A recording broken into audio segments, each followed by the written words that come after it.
So first off, I want to thank everybody who stuck around and watched all 7 videos, or all 6 and now the 7th.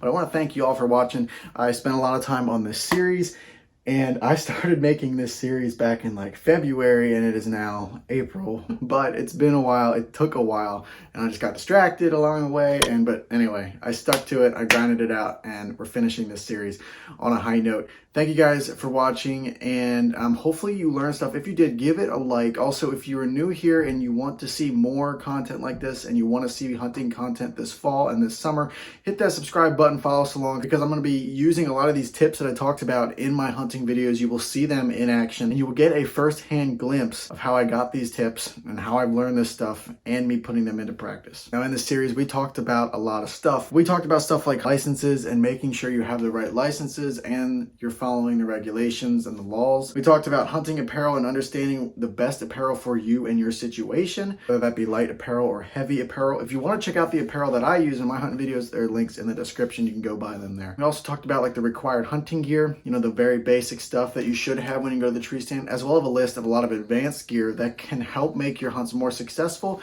as well as make your hunts a lot more comfortable. We also talked about rifles versus bows and the different types of weapons you can use, pros and cons of each, and which one is best for your situation. Finally, I gave you 5 tips for going out into the woods, and these tips aren't your normal buy this gear, buy that gear, use this gun, use that bow. These are more abstract, general tips that hopefully you can use and put into practice this upcoming hunting season and make your hunts more successful. So this last video is just short and sweet. I want to thank you guys again for watching and sticking around and just indulging me, I guess you could say. Thank you for watching everything. Hopefully you can use these tips in the future and get yourself a nice old trophy buck. But thank you guys for watching so much. We will see you in the next one.